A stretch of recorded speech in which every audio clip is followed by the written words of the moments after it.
Bonsoir à tout le monde. C'est pour moi un plaisir d'être ici et de répondre à cette invitation du CIVET. Je vais aborder le thème de l'interculturalité et de la pratique de la psychiatrie. Je ne vais pas l'aborder sous un angle d'enquête. Je ne veux pas vous présenter des chiffres, mais je vais vous présenter un ressenti qui est lié au parcours qui est le mien et qui m'a, peut-être malgré moi ou à cause de moi, obligé à me confronter dans cette pratique avec plusieurs cultures.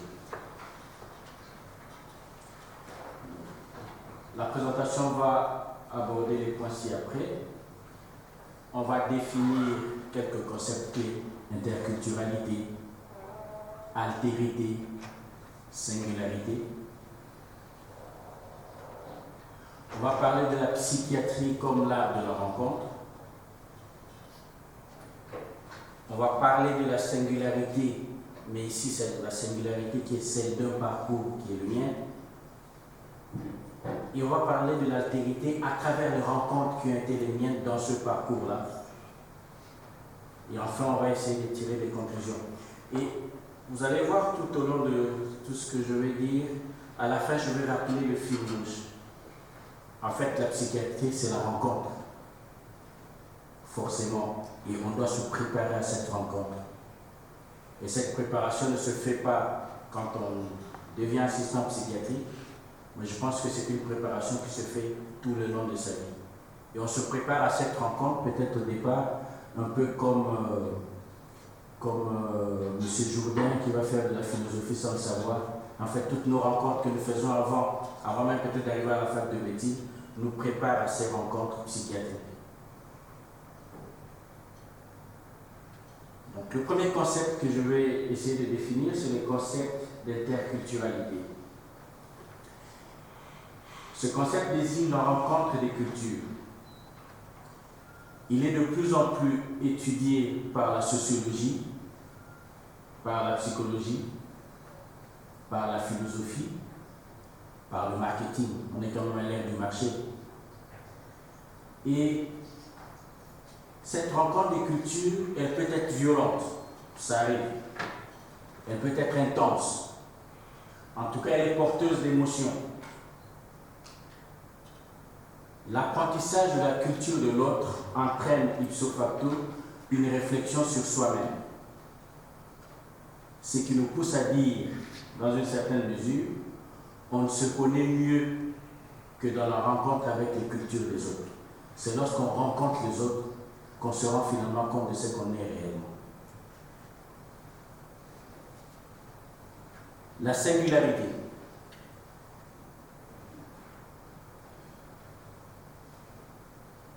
C'est pas la bonne image, hein? Ça c'est l'altérité. Mais on voit bien que c'est vraiment l'altérité là. Alors voilà la singularité, voilà l'image. La singularité, c'est le fait pour une chose ou pour un individu d'être singulière, c'est-à-dire spécifique, particulier, ou encore on va dire ce qui est singulier, c'est-à-dire unique, c'est ce qui est le propre de cette chose ou de cet objet. Cette définition est généralement celle acceptée en philosophie. Mais le terme singularité n'est pas étranger au langage des mathématiques, au langage de la physique. Et dans ces univers, il va avoir une autre signification. En mathématiques, par exemple, la singularité est un point ou un objet mathématique qui n'est pas bien défini. C'est une définition qui est très claire, vous voyez. C'est un objet qui n'est pas bien défini. C'est ça la singularité. En physique, la singularité est un point spécifique de l'espace-temps au voisinage duquel certaines quantités décrivant le champ gravitationnel deviennent infinies. C'est encore plus clair.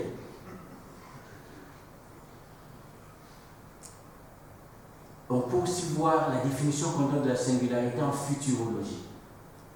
Et là, on nous dit que la singularité technologique est un point hypothétique de l'évolution technologique. En fait, lorsqu'on compare toutes ces définitions, qu'on prend la définition philosophique, on va dire les sciences humaines, et la définition des sciences dites exactes, ici, il y a une sorte de paradoxe. C'est la définition philosophique des sciences humaines qui paraît plus précise que la définition provenant des sciences exactes qui paraît plus floue. Mais au final, est-ce que ce n'est pas dans les sciences exactes qu'on a la vérité quelque part? Parce que la singularité, n'est-ce pas, c'est qu'on ne peut pas arriver à définir justement. Parce que c'est tellement propre à l'individu. C'est ça qui va faire la différence entre deux individus. Et au final, on ne sait pas très bien, au fond, qu'est-ce qui fait que Jean est si différent de Pierre. Ce sont tous des hommes, en principe. Quoique Pierre peut être une femme.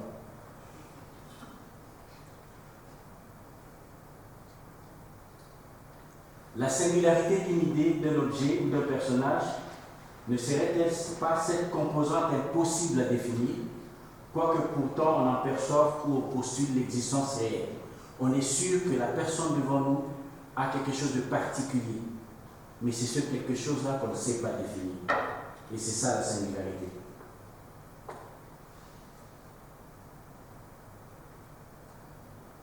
Alors une autre question plus prosaïque. Maintenant qu'on pose cette question, c'est quoi la singularité? Est-ce qu'on va arriver à avoir une réponse ce soir? Rien n'est moins sûr. Mais on continue à discuter et puis on verra bien. Alors, on va revenir à l'altérité. Le terme altérité renvoie à ce qui est autre, à ce qui est extérieur à un soi ou à une réalité de référence qui peut être l'individu, le groupe, la société, la chose, le lieu. Le terme renvoie à tout ce qui est extérieur à un soi qui est la réalité de référence. L'autre est ce qui n'est pas moi. À l'origine, le terme provenant du bas latin, alteritas, signifie différence et il est l'exact antonyme de l'identité. Et donc l'autre, c'est vraiment ce qui n'est pas moi. Il est autre parce qu'il est différent de moi.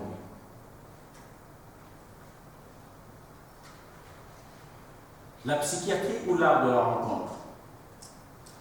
Une culture de la rencontre. Une consultation psychiatrique est une rencontre. Une rencontre entre une personne en souffrance qui va à la recherche de l'autre pour soulager celle-ci. Dans cette rencontre, les deux protagonistes dévoilent, peut-être un peu plus pour le premier, on parle du malade, du client, peut-être un peu moins pour le second, le psychiatre, une part de leur intimité. Cette rencontre est conditionnée par plusieurs facteurs.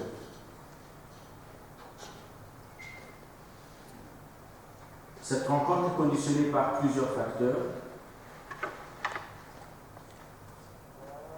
dont, bien entendu, les cultures respectives des acteurs en présence. Aller à la rencontre de l'autre, qui plus est malade ou souffrant, ne va évidemment pas de soi. Il importe au psychiatre d'apprendre à rencontrer l'autre. Cet apprentissage ne va pas se faire au moment où l'on devient psychiatre, mais bien au fur et à mesure de son apprentissage, mais aussi à notre avis, au fur et à mesure de tout son parcours. Qui a appris à aller à la rencontre de l'autre dès son plus jeune âge, à travers notre activité, sera plus à même d'aller à la rencontre du patient dans le cadre d'une consultation psychiatrique. En 2012, j'ai travaillé à Port-au-Prince, à Haïti, après le tremblement de terre. Et je travaillais pour Médecins sans frontières et nous avions eu 3 ou 4 jours de break, comme on appelait ça. On avait la possibilité, puisque c'était très difficile de travailler à Port-au-Prince après le tremblement de terre, d'aller nous reposer. Et on avait la possibilité d'aller à Jacmel. Jacmel se trouve au sud de l'île, où dans un hôtel, on pouvait nager à la piscine et aller à la plage de temps en temps. Et ça nous permettait de reprendre nos forces pour continuer à travailler. Alors, j'ai refusé d'aller à l'hôtel parce que j'estimais qu'à l'hôtel, je retrouvais des gens comme moi. Des gens qui étaient venus avec les Nations Unies, avec d'autres ONG, et qui étaient aussi en train de se reposer.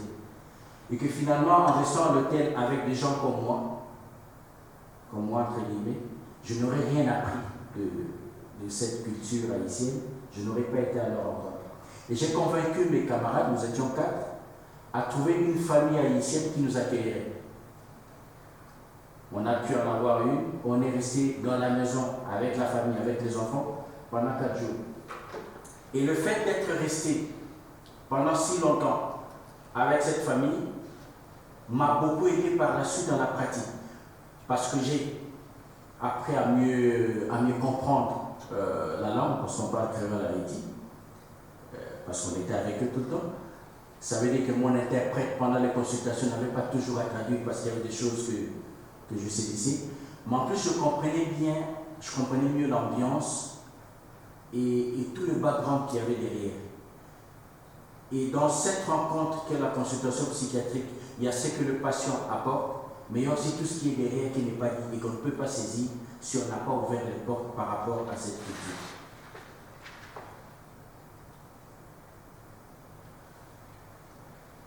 En Europe, les initiatives du genre Erasmus, je pense que ça fonctionne toujours.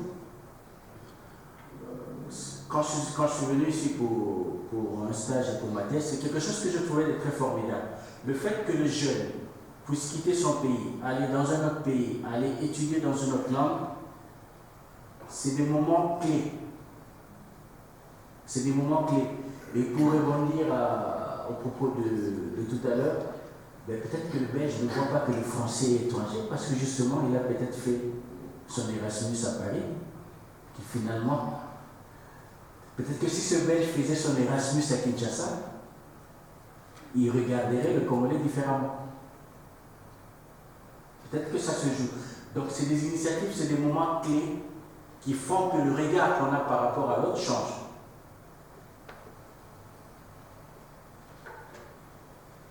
En Afrique, malheureusement, pour des raisons financières, logistiques, infrastructurelles et tout ce qu'on veut, ces occasions de rencontres sont rares.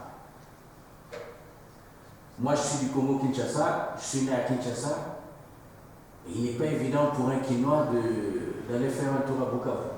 C'est à 2000 km, ça coûte combien aujourd'hui? 500, 600 dollars le billet d'avion.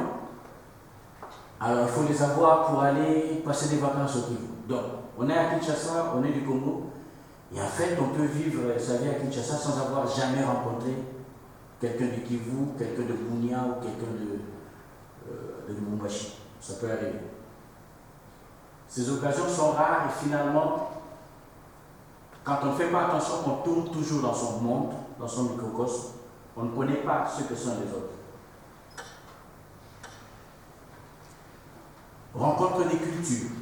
Au cours d'une consultation psychiatrique se joue dans un cadre microcosmique la rencontre de deux cultures dont le soignant et le soigné sont, peut-être malgré eux, les représentants.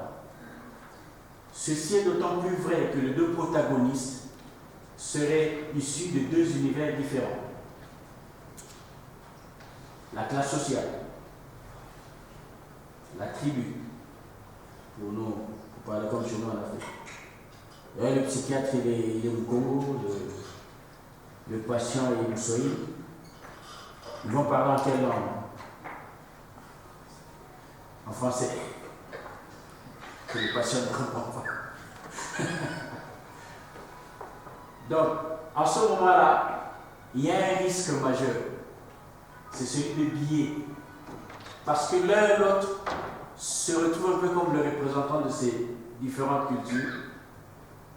Et le risque est pour le psychiatre de prendre la photographie, le sujet en face de lui, comme le paradigme de cette culture que cette personne représente. Et ça, c'est un danger. La personne devant vous est un malade, est une personne en souffrance. Ce n'est pas une personne normale. Et donc, une culture telle qu'elle ne peut pas être représentée par un sujet malade. Ce n'est pas un sujet moyen.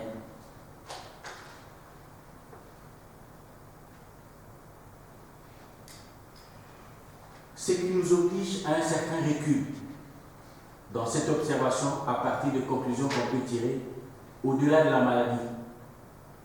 Il y a un diagnostic qu'on va poser, mais il n'y a pas de conclusion à tirer par rapport à la culture, par rapport à la civilisation de cet individu, parce qu'au moment où on le rencontre, il ne peut pas être le représentant adéquat ou adapté de cette culture.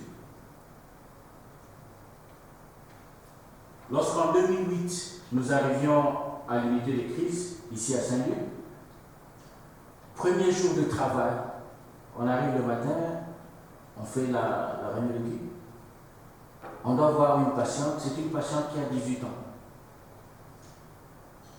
Elle est arrivée la veille et c'était une tentative de suicide.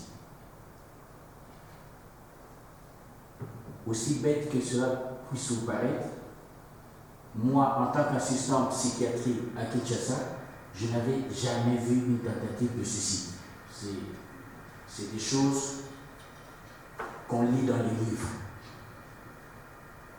En tout cas, le terme psychiatrique, je n'avais jamais vu ça. Alors, quand je me trouve en face d'une jeune fille qui a 18 ans et qui a tenté de mettre fin à sa vie, pour moi, c'est, je ne sais pas, je ne comprends pas. Et quand on lui pose la question, qu'est-ce qui s'est passé? Comment est-ce que vous en êtes arrivé là? Et qu'elle nous dit, voilà, ça fait 3 semaines que je sortais avec Jean-Marc, et Jean-Marc hier m'a dit que c'est fini. Alors là, c'est très compliqué pour moi. Et donc, évidemment, quand j'arrivais, je savais la présence de mon patron de l'époque, qui se reconnaît. Les premières consultations, je les fais avec un collègue assistant de l'UCL, parce que moi j'arrive et que je suis un peu. Et vraiment, en ce moment-là, je me dis, mais qu'est-ce qu'il faut dire? Qu'est-ce que je vais dire à une jeune fille qui a 18 ans et qui tente de mettre fin à sa vie? Vraiment, je ne vois pas ce que je veux lui dire. Parce que pour moi, c'est pas de l'ordre du possible dans l'univers culturel qui a été le mien. Et donc, en ce moment-là, c'est très facile de se dire, ben, les jeunes Européens, ils n'ont pas envie de vivre. Parce que le lendemain, il y aura une autre jeune fille ou un autre garçon qui va tenter de se suicider. C'est très facile de tirer cette conclusion-là. Qu'il n'y a pas de pulsion de vie ici parmi les jeunes, ce qui serait faux. Et en ce moment-là, et c'est ça un des gros intérêts et que je trouvais très important de mon passage ici, ce que j'ai appris à affronter ce type de problème, ce que je n'aurais jamais appris en restant seulement à Kinshasa. J'aurais lu des livres, c'est sûr, mais j'aurais eu très peu la chance de rencontrer des tentatives de suicide. Malheureusement, ça fait partie des problématiques qu'on a beaucoup à l'Occident, et il y a quelque chose qui est toujours un peu particulier par rapport à ça. On a parfois le sentiment que plus un pays a un niveau de vie élevé, plus on retrouve beaucoup de tentatives de suicide. Quand vous avez les statistiques, vous avez beaucoup en Norvège, en Suède, vous avez beaucoup au Canada, au Québec. C'est incroyable le nombre de personnes qui... Il y a de grosses campagnes pour essayer de contrôler ça. Il y a des initiatives du genre, ça peut paraître bête, mais les ponts au Québec sont surprotégés pour que les personnes aient du mal à passer au-dessus. C'est des petites choses. Les médicaments, quand on les achète, c'est des petites quantités. Comme ça, si tu vas en avaler beaucoup, tu n'en auras jamais assez pour pouvoir partir. Mais c'est quand même des choses... Pour un Africain qui arrive, tu tombes dans un autre monde.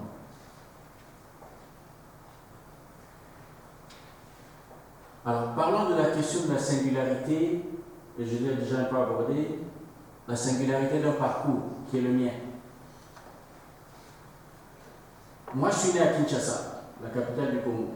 J'ai grandi là-bas, j'ai fait l'école maternelle, l'école primaire, le secondaire. Quand on est de Kinshasa, Kinshasa c'est Kinshasa. C'est la plus belle ville d'Afrique. N'en déplaise à ceux qui pensent le contraire. Nous avons la plus belle musique. D'ailleurs, tout le monde danse en Afrique. Les autres, ce qu'ils font, bon, ils bougent, mais ce n'est pas de la musique. La musique, c'est nous. Les autres, ça n'existe pas. Nous sommes les plus grands sapeurs, nous on s'est s'habiller. Les autres, on s'en sort. Mais nous, quand on s'habille, c'est parfait. Donc les autres, ça n'existe pas. Et ceux qui arrivent à Kinshasa, on les remarque. On les remarque. Et dans la langue de Kinshasa, ceux qui viennent de l'intérieur, qui arrivent, on a, je ne sais pas s'il y a des Québécois ici, on a toutes sortes de mots pour les appeler. On les appelle Mouta, Mapeka, Bokati, Mouvila. On a tout. Et cette façon particulière, cette identité particulière, l'identité quinoise, qui fait que tu trouves l'autre déjà différent de toi, parce qu'il n'est pas né à Kinshasa, parce qu'il ne parle pas lingala comme toi, ou parce qu'il parle avec un certain accent. Et à la fois une forme de refus de l'autre, parce que quand on arrive, c'est très difficile de s'intégrer à Kinshasa, mais aussi l'occasion de découvrir les autres. Et au final, ceux qui vivent à Kinshasa rencontrent plusieurs cultures, à l'échelle du pays et du monde. Il s'est fait que lorsque je finis le diplôme du secondaire, l'université de Kinshasa est fermée pour des raisons politiques. Moi qui aurais dû naturellement me retrouver à l'université de Kinshasa pour l'université, je vais étudier en province. Je vais à l'intérieur du pays. Je vais étudier à Tissantou, à l'université Congo. Et là, pour le coup, c'est moi qui arrive à un autre endroit et qui suis obligé de découvrir ces autres qui, s'ils étaient venus à Kinshasa, seraient les Mapeka, les Mouroutes et tout ça. Et cette période de ma vie pendant laquelle je ne suis pas à Kinshasa, qui était mon lieu de résidence naturelle, mais où j'apprends à vivre avec notre façon d'être, pas toujours très différente, mais avec les autres, a été très, très formatrice pour moi. Et je me dis toujours que si je n'avais pas étudié à Kissampu, j'aurais été très différent. J'aurais raté quelque chose. J'aurais raté vraiment quelque chose. Et sans le savoir, c'est des moments comme ça qui vont vous préparer à aller vers les autres, à aller vers ceux qui sont différents. Lorsque je termine la fac de médecine, je reviens sur Kinshasa, je m'inscris pour la spécialisation à l'université de Kinshasa. Et je passe 2 ans. La formation à l'université de Kinshasa se fait au CNPP, le centre neuropsychopathologie. Et c'est un hôpital psychiatrique du type asilaire. Et c'est de la psychiatrie lourde, on va dire. C'est des gros maniaques, des patients schizophrènes, des patients complètement dissociés. C'est ce type de patients qu'on a.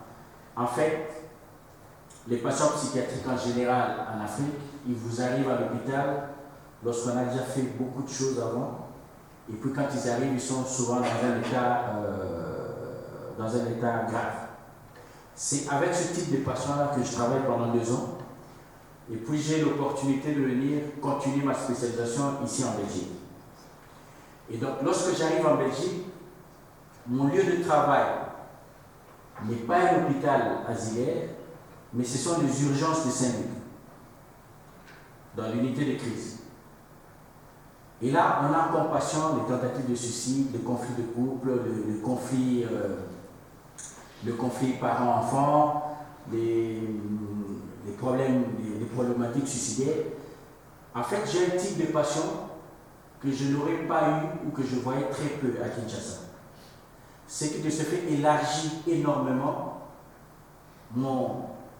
ma capacité d'agir ou mon champ d'action. Et ma capacité à être psychiatre. Parce que ça aurait quand même été triste d'être seulement le psychiatre des gros schizophrènes.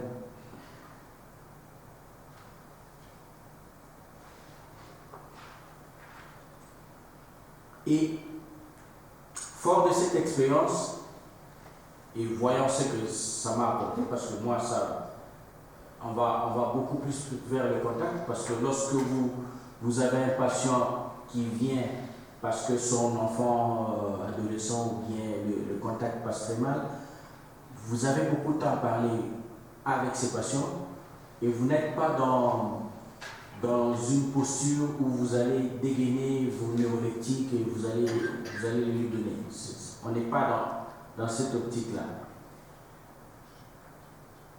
Et alors, ça me fait réfléchir sur le fait que ici, on a plus l'occasion d'aller vraiment rencontrer les patients, contrairement à ce que je faisais à Kinshasa, du fait de la nature même de ces patients. Parce que par rapport à mes collègues qui restent dans le mode asilaire, la question va alors se poser, lorsque vous avez un patient très agité, parce qu'il est schizophrène, parce qu'il est maniaque, le premier réflexe qu'on va avoir pendant ces heures de garde, c'est de lui donner des neuroleptiques pour le calmer. Et que finalement, il y a un glissement comme ça, encore interne à la mode, aussi bien pour les patients que pour les médecins. On l'a amené parce qu'il était agité. À partir du moment où on lui a donné des médicaments et qu'il n'est plus agité, on a traité le patient. Et on va attendre la prochaine agitation. On est parfois dans ce cycle-là, et à la fin, le patient, finalement, on ne le rencontre pas, si on ne fait pas attention. Ici, avec l'élargissement de cette palette, le type de patients que j'ai eu, j'ai appris à aller plus vers leur rencontre. Et ça me tend la perche pour parler de l'altérité par rapport à ces patients que j'ai rencontrés aussi bien ici à Bruxelles, mais aussi ailleurs où j'ai pu travailler. Bruxelles, c'est le cœur de l'Europe, c'est une grande ville. Ici se côtoient plusieurs nationalités.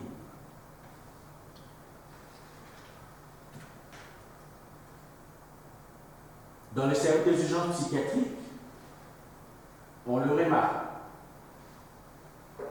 Les patients sont évidemment un peu différents de ceux que je voyais à Kinshasa, mais qu'est-ce qu'on n'a pas reçu aux urgences? On a reçu le soldat américain qui décompense de la base de l'OTAN. 19 ans, 20 ans, il s'agite, on l'amène à l'hôpital. Il arrive à l'hôpital, il est américain, il parle anglais, avec un accent texan très fort. On comprend plus ou moins, et quand on parle, il ne comprend pas. Alors lui-même, il vous dit, je suis schizophrène, je suis bipolaire, j'ai un trouble de personnalité borderline. Vous avez tout ça? Oui. Okay. On va recevoir des patients de confession musulmane.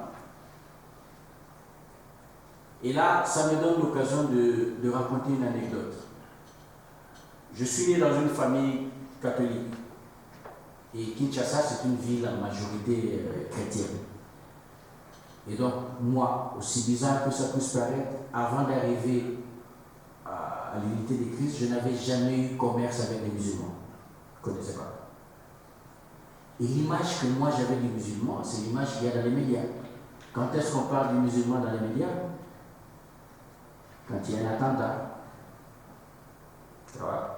Il y a des quartiers qui sont devenus célèbres depuis un certain temps.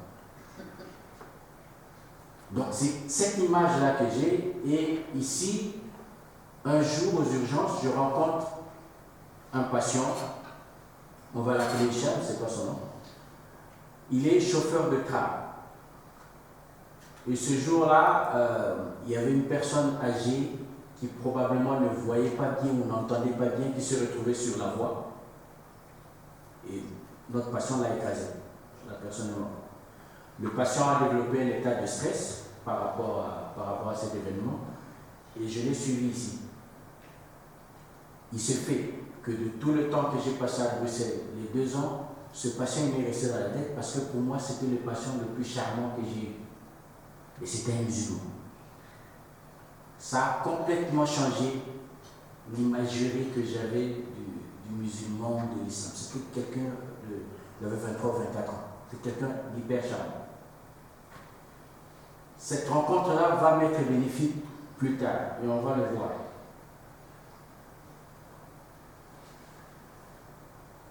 En 2012, j'arrive à Port-au-Prince,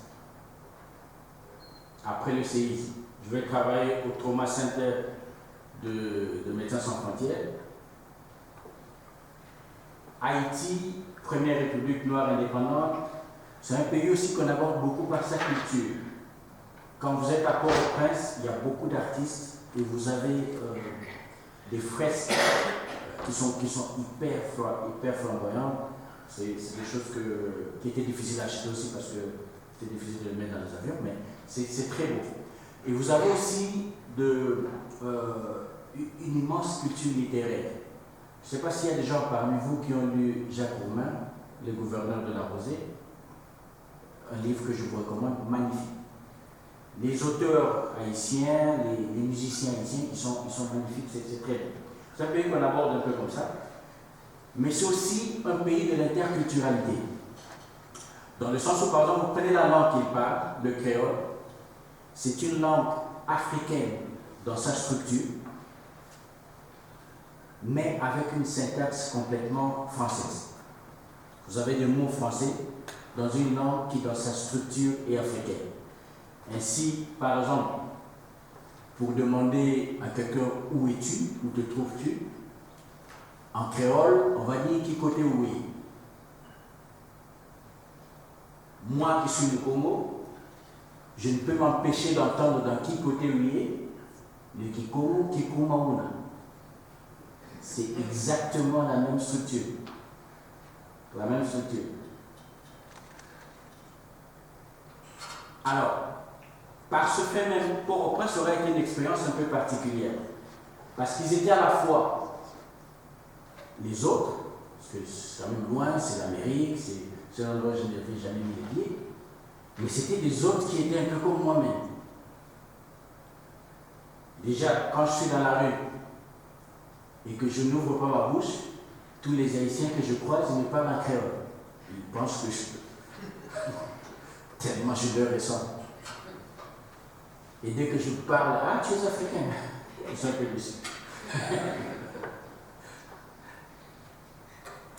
J'étais très proche d'une famille qui habitait Delma 33, pour ceux qui connaissaient. Et c'était bizarre parce que les deux filles de la famille ressemblaient comme deux gouttes d'eau à mes cousines. Et je leur ai dit, c'est dommage que je n'ai pas les photos de mes cousines, mais je vous les montrerai, on dirait que vous êtes des sœurs. Donc j'étais dans cette position-là où c'était les autres en même temps, mais en même temps c'est des autres qui me renvoyaient beaucoup de moi-même. Et moi dans la langue qu'ils parlaient, dans ce qu'ils étaient physiquement, et puis dans ce qu'ils aimaient, parce que voilà, ils aiment la musique comme nous, les Kenyans, nous aimons la musique, ils aiment la fête, c'est gens très accueillants, c'était formidable. Malheureusement, il y a une histoire violente dans ce pays, il y avait une violence importante. Cela ne nous a pas empêché d'aller à la rencontre de ces gens et d'être avec eux, un peu aussi comme je l'ai dit, avec l'expérience de Jacques May. Pour vous faire une idée, notre base était située à Cité-Soleil. C'était l'un des endroits les plus violents de Port-au-Prince. Là où on était, si tu voulais sortir, tu devais être de retour avant 17h.